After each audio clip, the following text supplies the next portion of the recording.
Labvakar, godātie skatītāji un cienījamās skatītājas. Jūs skatāties raidījumu Vai nauda aug kokos Rīga TV24 ēterā. Raidījums, kas veltīts ekonomikai, ekonomikas aktualitātēm, tam, kas noticis pēdējo nedēļu laikā. Šodien mums nedaudz cits salikums, kā parasti. Mēs nerunāsim par 3 tēmām, bet runāsim tikai par vienu šķiet visvairāk diskutēto tēmu ekonomikā šobrīd, proti, kas notiek Grieķijā. Jā, valstī it kā liekas diezgan tālā no mums, bet tas tomēr ietekmē ne tikai mūs, ietekmē visu pasauli. Lai to apspriest, mums šeit mūsu studijā ir 2 ļoti cienījami eksperti, abi no banku nozars, tāpēc, ka Grieķu problēmas viena liela daļa ir radušās arī banku nozarē, tādā plašākā nozīmē. Mārtiņš Bičevskis, Latvijas Komercbanku asociācijas prezidents. Labvakar, Mārtiņ! Labvakar! Un Jānis Buks, Nordea banka Latvija vadītājs. Labvakar! Labvakar! Sāksim mēs ar pirmo tādu nosacīto daļu šīs tēmas apspriešanai, proti, kas tad mums ir noticis galā, par ko mēs vispār runājam. Vakar notika tāds notikums, Grieķijai bija jāsamaksā 1,8 miljardi eiro Starptautiskajam valūtas fondam. Grieķija to vakar neizdarīja. Patiesībā tā ir tāds diezgan rets gadījums. Parasti valdības cenšas samaksāt savus parādus laikā. Un tāda nosacīta tā sauktējām attīstītajām valstīm, tas patiesībā ir pats pirmais gadījums pasaules vēsturē, kad kāda attīstīta valsts pasaka, nē, mēs nevaram samaksāt, mums nav naudas. Vai nav vēlēšanās, šajā gadījumā droši vien nav naudas. Ko tas nozīmē? Vai mums vispār varam, daudz saka, Grieķija ir bankrotējusi, ir valsts bankrots. Ko tas nozīmē? Rīt ieradīsies maksāt nespējas administratori un veiks novērtējumu un turpmāk valdīs Grieķijā valdības vietā. Mārtiņ, tu esi publiskā sektora kādreiz liels finanšu eksperts. Varbūt no savu viedokļu tu diezgan droši vien labi zini, kas ir valsts bankrots. Latvija bija ļoti tuvu, un tad tu, tā skaitā, tavā vadībā mēs karpjāmies no tā ārā. Latvijas gadījumā mēs visas savas saistības paspējām izpildīt, protams, aizņemoties no citiem kreditoriem, bet termiņš neviens netika nokavēts. Grieķijas gadījumā, kas ir šodienas situācija, mēs viņu nevaram vēl saukt par bankrotējušu valsti juridiski, jo pēc būtības tehniski ir iestājies maksājumu kavējums, par ko visi zina, bet kuram vēl kreditors, proti valūtas fonds, nav izstādījis nekādu prasījumu, nekavējoties līdz galam šo maksājumu veikt un nav pasludinājis Grieķijas valdību par bankrotējušu. Tātad viņš kā kreditors nav savas tiesības izmantojis, un arī visi pārējie kreditori, kurām šobrīd būtu juridiskas tiesības, tā kā viens kreditors nav saņēmis savu naudu, pārējiem kreditoriem arī šodien veidojas šīs tiesības pieprasīt savu parādu atpakaļ. Arī tādu parādu, kas ir pēc 10, pēc 15 gadiem jādod. Vienalga, vai pēc dienas, vai pēc 10 dienām, vai pēc mēneša, vai pēc gada. Šodien varētu Grieķijai pieprasīt 300 miljārdus eiro un brīvi. Bet neviens šīs tiesības neizmanto. Tas ir apmēram tā kā mēs iedomājamies zemnieku saimniecību, kurā viens kaimiņš ir aizdevis otram naudu, un ir iestājies tas svētdienas vakars 5:30, kad tā nauda bija jāatgriež. Un tas izskatās apmēram tā, ka tas kaimiņš, kurš ir parādā, stāv pie tā kaimiņa, kuram viņš ir parādā durvīm, un abi divi skatās uz lauka, vai tiešām tur tas dēls ar to somu neskrien ar to naudu. Un visi klusē. Tas ir apmēram tā. Vai mēs varam teikt, ka, pieņemsim, ka politiskā situācija ļoti sakaitēta šobrīd pasaulē ap šo jautājumu. Pieņemsim, ka situācija ir tādu diezgan sliktu scenāriju, nekādas vienošanās nav. Un tad valūtas fonds vienā brīdī, vai nākamnedēļ, vai pēc kāda brītiņa pasaka šos vārdus un saka, Grieķija ir bankrotējusi. Ko tas nozīmēs? Zināmā mērā tā ir diezgan unikāla situācija, jo tas vairs nav vienas suverēnas valsts jautājums. Ja tā būtu viena suverēna valsts ar vienu savu valūtu, tad pēc būtības ir skaidrs, ka tajā brīdī valsts paziņo savu tehnisko maksātnespēju. Viņa saka, ka viņa nevar apkalpot savus parādus, nevar sekt savus parādus šobrīd. Kreditoru klubs sasēžas pie galda, viņi sāk runāt. Valsts paralēli tajā brīdī, ko dara, savu iekšējo maksājumu vajadzībām, pensijas un tam līdzīgi tās lietas, viņa vai apmaksā ar tiem līdzekļiem, kas ir, vai devalvē, pieprintē vēl papildus klāt savu naudu un kaut kādā veidā šos maksājumus sedz. Grieķijas gadījumā Grieķija ir eirozonas dalībvalsts. Nav ne līdz šim bijis Viņi neko piedrukāt nevar, jā. Viņi paši neko nevar piedrukāt pašreiz, kamēr viņi neatjauno savu valūtu, savu drahmu. Otrkārt, nav īsti skaidra tāda juridiska procesa. Īstenībā līdz šim jau precedenta tāda nav bijis, ka kāds no šīs valūtas savienības pēkšņi viens gabaliņš, viena teritorija, neizstājoties ārā no eirozonas, ņemtu un pateiktu, ne, mēs vairs šo valūtu kopīgo nelietosim. Līdz ar to šobrīd no tāda viedokļa tur ir pietiekami daudz diskusiju. Pēc būtības tas vienkāršākais veids noteikti būtu, ka kreditori sāktu sarunas un notiktos šis process, proti, ka valsts sāk diskutēt, kādā veidā viņi juridiski iziet ārā. Kā tas tieši būs, to neviens nezina. Teorētiski, protams, ir otrs scenārijs, ka kreditori atnāk un saka, nē, tik briesmīgs parādnieks neko nevar izdarīt, bet eirozonā jāatstāja visas eirozonas dēļ un tam līdzīgi. Norakstīsim daļu no tiem parādiem, kas tuvākos 3 gadus ir jādod, tos neprasīsim vairāk atdot, un tad šī valsts var funkcionēt tālāk kā eirozonas valsts. Bet tas, protams, no pašas eirozonas viedokļa ir pilnīgi neiespējams faktisks scenārijs. Tas tiešām tikai tīri teorētisks scenārijs. Jā, kāds tam būs sekas Grieķijas ekonomikai? Ja tiešām Grieķija nevarēs tagad sekt savu saistības ne tikai iedomu līmenī, bet arī juridiski, un vairs neviens neko tur neaizdos, skaidrs, ja jau valsts bankrotējas. Kas notiks ar ekonomiku Grieķijas? Grieķijas ekonomika, manuprāt, vispār ir tāda nosacīta vienība. Jo arī tagad, ja mēs skatāmies uz tām kreditoru prasībām, cik var griezt, protams, bet es domāju, ka tas nav risinājums. Dienas beigās ir jābūt arī kaut kādai ekonomiskai izaugsmai. Bet kas tad Grieķijā par ekonomikas nozarēm? Tas ir turisms un pēc būtības kuģniecība. Manuprāt, arī kuģniecība lielā mērā ir ārzonu bizness, līdz ar to tur diezgan bēdīga tā aina. Tieši par ekonomikas izaugsmu man ir iespēja jums parādīt vienu interesantu slaidu. Man pēdējās dienās faktiski visizglītojošāko no tāda viedokļa, lai parādītu, ko tad Grieķijas vai jebkuras valsts valdība var izdarīt ar ekonomiku ļoti īsā periodā. Mēs paskatīsimies, esam sagatavojis grafiku.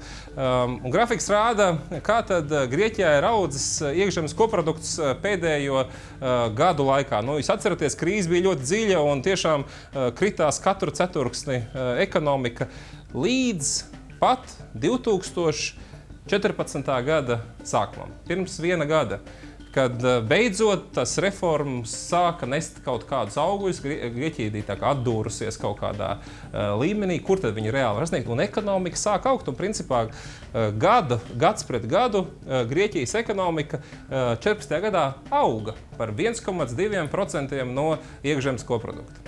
Gads pret gadu tas nav daudz, protams, bet tagad ir tāda laika, kad par 1,2 valsts mēdz priecāties, ka ekonomika aug. Un no Grieķijas perspektīvas, kur 6 gadu izaugsme nebija redzēta, tas bija milzīgs faktiski valdības darba panākums, iepriekšējās valdības, Samaras valdības darba panākums. Un tad notiek tāds mirklis, Cipras pašreizējais premjers uzvar vēlēšanas, solot es teikšu nevis leipjutrī, viņš solīja aizsūtīt Merkeli atpakaļ uz Vāciju. Un, rezultāts ir tāds, ka jau šobrīd nav vēl dati par otro ceturksni. Tā bija prognoze vēl pirms 2 mēnešiem, ka ekonomika ir jau kritusies.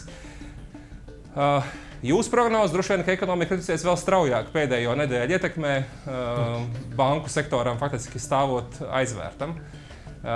Valdības, kā jūs redzat, varbūt valdība var izdarīt diezgan maz, lai ekonomika strauji augtu, bet valdība tiešām var izdarīt daudz, lai ekonomika straujā tempā sagrautu.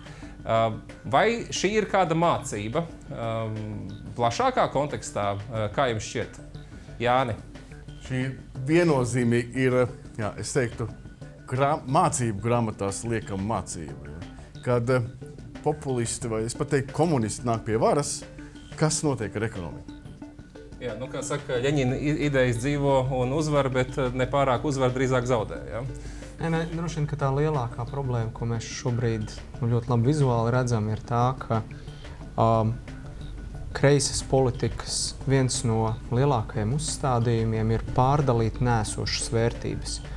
Un šī gadījumā šī ir arī tā lielākā problēma, ka Grieķijas ekonomikai pat nebija nekādu īstu uzkrājumu.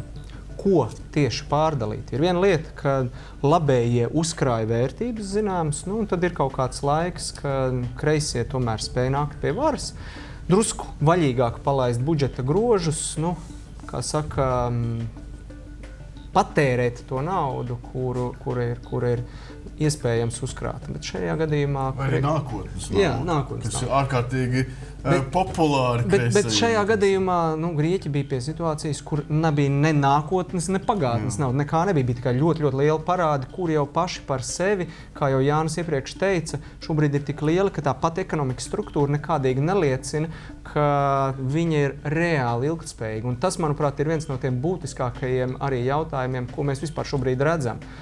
Jo neatkarīgi no tā, kā tā deja beigsies, tā neizskatās pēc nopietnas dejas.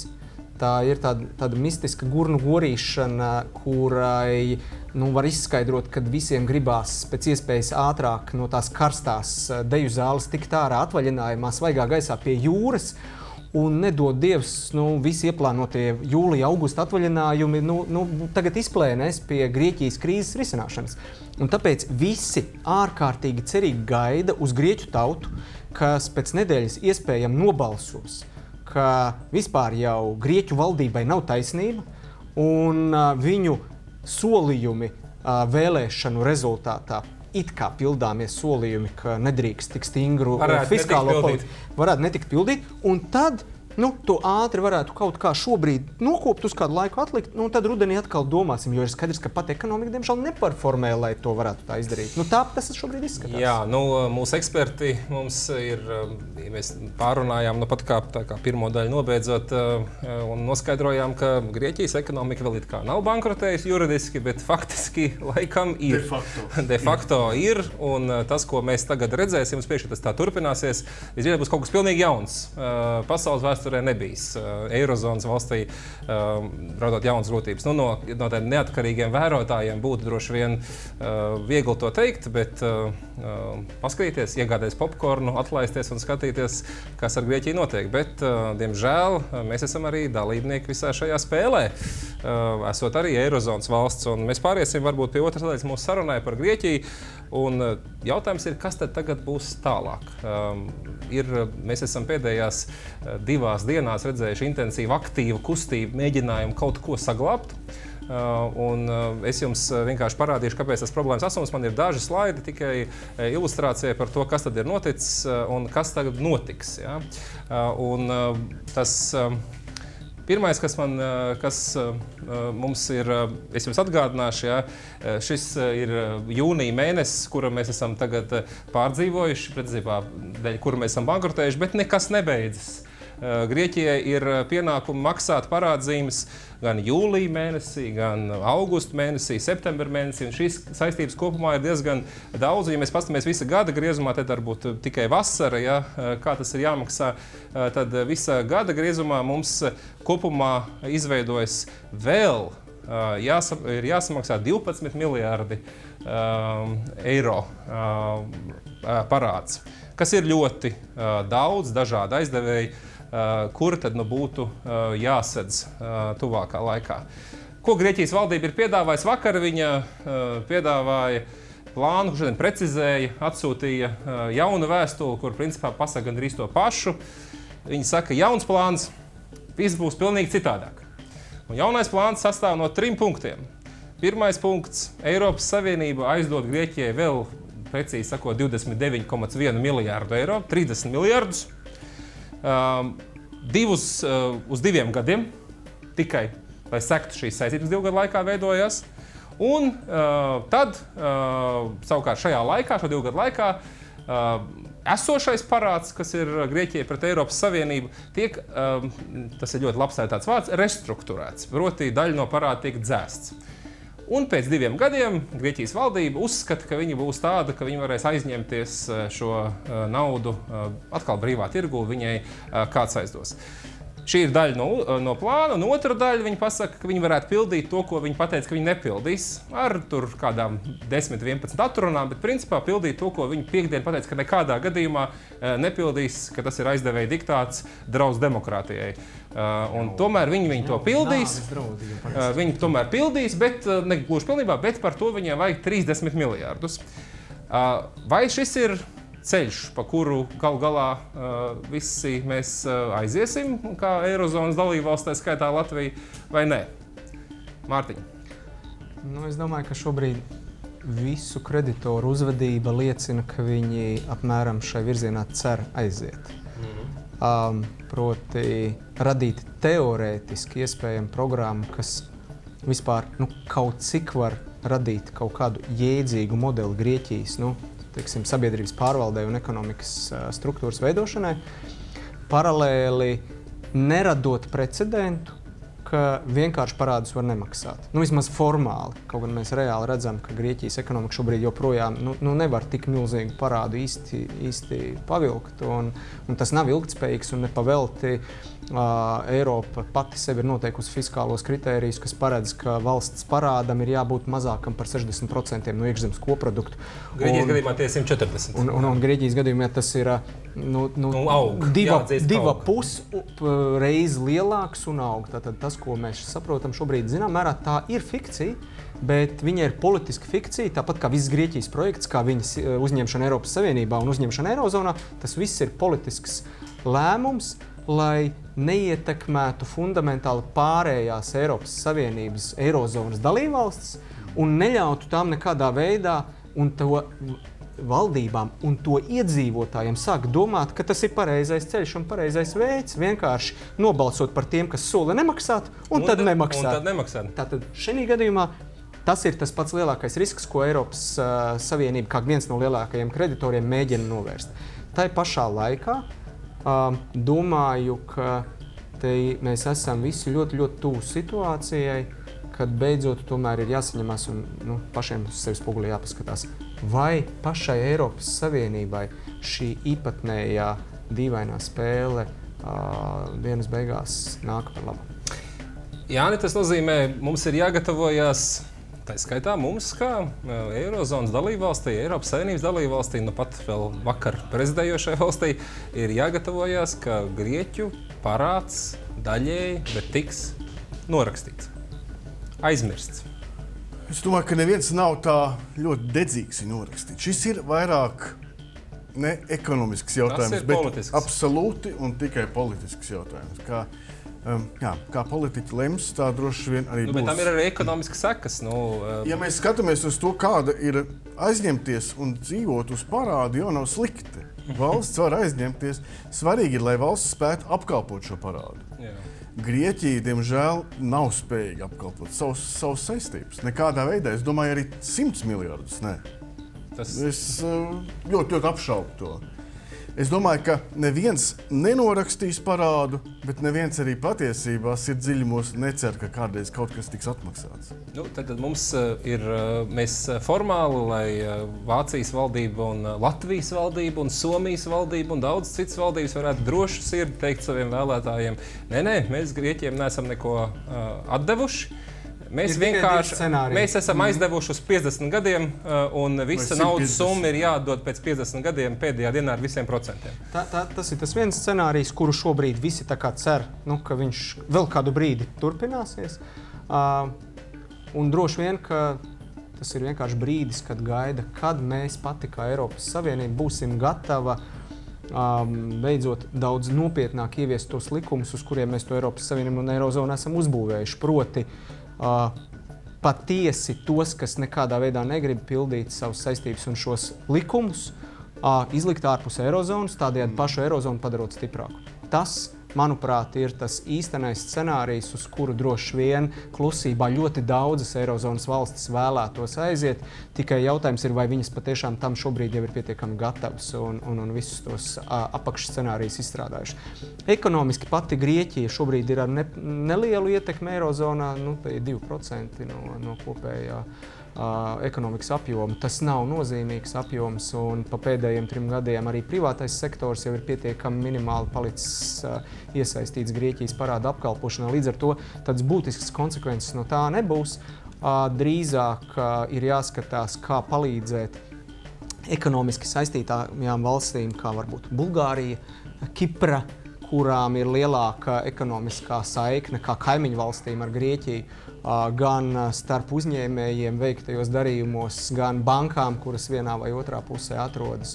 Un droši vien ir ļoti nopietni jādomā, kādā veidā palīdzēt tanī brīdī, kad tas de facto notiksies, viss pašai Grieķijas tautai nonākt pie vismaz tālāk nākotnes ekonomiskās attīstības scenārija. Jā, eksperti mums ir skeptiski par Grieķijas iespēju atmaksāt savus parādus un drusku skeptiski arī par to politisko deju, ko pēdējos 6 gadus mēs esam dancojuši.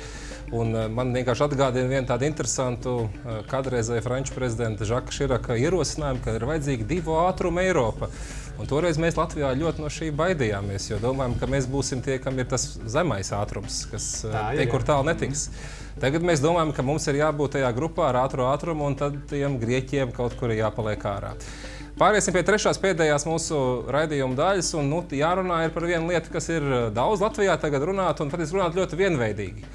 Ietekme uz Latviju, un atbilde no visiem bijis nebūs. Nebūs nekādas ietekmes. Bankas neko nav aizdevuši Grieķijai. Mums nekādas tur saiknes nav. Neko mēs ar viņiem netirgojamies. Ietekmes nebūs. To saka gandrīz visi eksperti. Bet, Grieķija taču ir Eirozonā. Eirozona ir drusciņi arī ticības projekts, ne tikai ekonomisks projekts. Mēs esam Eirozonas valsts. Vai tiešām mēs varam būt droši Latvijas iedzīvotāji, mūsu skatītāji, ka šī vasara mūs nekādā veidā negatīvi šī situācija neietekmēs? Es domāju, tā ļoti ātri atbildot tieši un uzreiz būtiskas ietekmes nebūs, bet netiešie efekti būs tieši tādi, kā Latvijas valsts ietekmē visi globālie procesi, it sevišķi, kas mums ir mūsu geogrāfiskajā perifērijā. Tātad Eirozonai pašai šis notikums būs zināma krīze, jautājums cik smaga. Viņš tiešā vai netiešā veidā kaut kā ietekmēs, samazinās kaut kādu aktivitāti. Jautājums par tirgiem, cik viņi nobīsies no kopējā Eiropas projekta stāsta, vai Angļi pēkšņi nesāks reaģēt, vai tiešām vienkārši nesāks Eiropa brukt kā projekts politiskais. Tātad šī ir viena baža, kas paaugstina risku. Jebkas, kas paaugstina Eiropas risku, samazina Eiropas tā jau vājo lēno izaugsmi. Jebkas, kas samazina Eiropas izaugsmi, ietekmē mūsu pakārtot, tāpēc, ka mums Eiropa ir lielākais mūsu noiets tirgus. Mūsu galvenais tirgus. Jā. Un mūsu partneri arī būs lielākie cietēji patiesībā. Mēs skatāmies, tad Vācija, Francija. Tie ir mūsu tirgi. Tas ir tur, kur Latvija pārdod savus preces un pakalpojumus, tiem būs grūtāk. Bet vai ir tāda, Jāni, tu esi praktiskā banku sektorā strādājuši, ikdienā strādājuši, vai ir tāda sajūta, ka banku sektors kopumā ir satraucies šīs pēdējās nedēļas? Gan globāli Latvijā, tu esi liels Skandināvijas bankas pārstāvs šeit Latvijā. Tev šķiet, ka ir pamats bažām? Mēs, protams, analizējam to situāciju diezgan regulāri, bet es nedomāju, ka ir pamats bažām par tiešu efektu. Mārtiņš minēja, Grieķijas ekonomika ir maza uz Eiropas fona, un ko tas varētu ietekmēt, šī krīze ir tās apkārtējās valstis. Tā ir bīstama varētu būt Itālijai, kurai pašai milzīgs parāds, un ietekme uz IKP būs kā 2,4%. Slovēnija ar 2,6%, un mans pieminētās valstis, kas ir. Bet savādāk es neredzu, ka banku tirgumu vajadzētu vismaz Baltijā vai Ziemeļvalstīs, ka tur valdītu satraukums. Nē, noteikti nē. Tas ir iepriecinoši. Es parādīšu vēl vienu noslēdzošu faktiski slaidu. Arī šodienas cilvēki izdomāja nav robežas. Ir šoreiz ne ilustratīvu grafiku, bet zīmējumu, karikatūru, kas ir sagatavota, lai raksturotu, kāda tad ir tā Grieķija ietekme. Varbūt viņi nav tik reāli, bet zīmējums ir diezgan zīmīgs. Ja? Grieķija kā diskobols ar parādu, lielu parādu rokā, un visas pārējās Eiropas valstis guļ apkārt, sarāvušās un baidās no šīs situācijas. Mūsu eksperti saka, ka Grieķijas ir līdzīgi kā daudz eksperti. nav pamata gulēt, uztraukušamies par to, kas ar Grieķiju notiks. Nekavējoši ietekmes nebūs, bet jā, ir zināms bažas. Protams, vispārēja ietekme. Galu galā Eiropas Savienība tā ir ļoti nopietna, iespējams lielākā politiskā norise, kas ir notikusi pēdējos 50 gados. Nopietns politisks, ekonomisks projekts. Un jā, šādi gadījumi ar vienu valsti, kas, diemžēl, bet faktiski ir sabrukusi gan ekonomiski, gan finansiāli, rada bailes par to. Paldies ekspertiem par to, ka bijāt šovakar raidījumā Nauda kokos, un mēs tiksimies nākamnedēļ.